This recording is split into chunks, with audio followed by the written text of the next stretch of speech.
কাম কৰিম, আমি আৰু কাম কৰিম। এনেকুৱা এখন মিলি আমি এখন অসম সৃষ্টি কৰিম, যিখন অসমত কোনো অসমীয়াই অসমক উপলুঙা কৰি আৰু ব্ৰিটিছৰ পাছপোৰ্ট লোৱাৰ প্ৰয়োজন নাথাকে।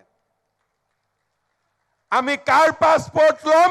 অসমৰ ল'ম, ভাৰতৰ পাছপোৰ্ট ল'ম। আমি বিদেশী ৰাষ্ট্ৰৰ আৰু পাছপোৰ্ট নলওঁ, কাৰণ সেই বিদেশী ৰাষ্ট্ৰখনকো উন্নয়নেৰে আমি পৰাজিত কৰিম।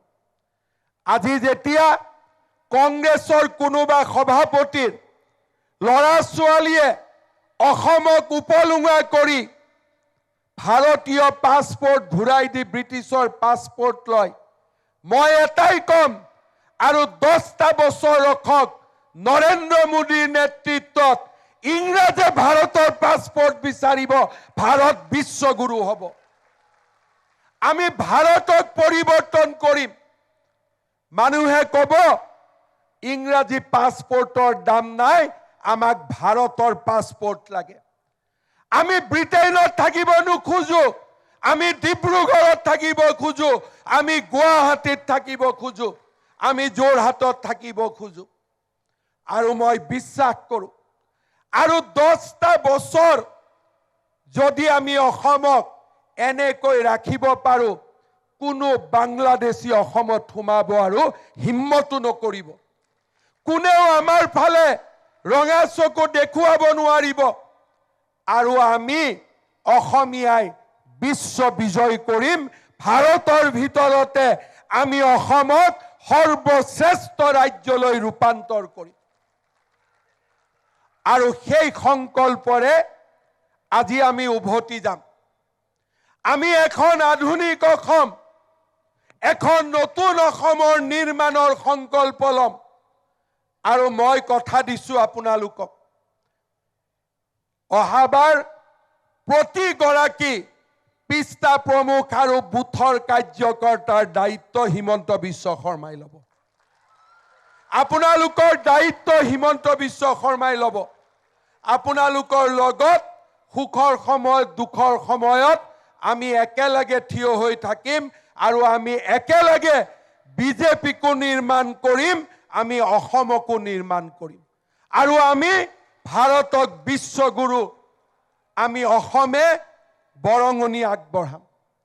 মই আপোনালোকক অনুৰোধ কৰিম, যেতিয়া নীতিন নবীন ডাঙৰীয়াই ভাষণ দিব, আমি সকলোৱে লগ হৈ তেওঁক আশ্বস্ত কৰিম যে 5খন ৰাজ্যৰ ইলেকশ্যন আছে, পণ্ডিচেৰী, তামিলনাডু, কেৰালা, পশ্চিমবংগ, অসম।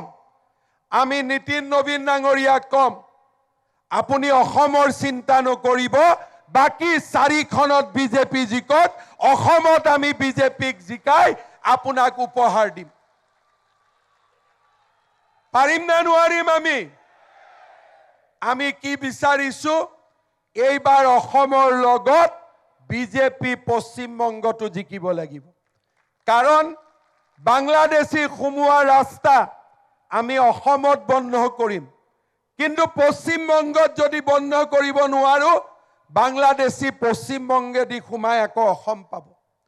সেইকাৰণে এইবাৰ আমি অকল অসমতে নিজিকো, অসমৰ লগতে আমি পশ্চিমবংগ, কেৰালা, পণ্ডিচেৰী আৰু আমি তামিলনাডুতো আমি ইলেকশ্যন জিকিম, মোদীজী আৰু নীতিন নবীন ডাঙৰীয়াৰ নেতৃত্বত।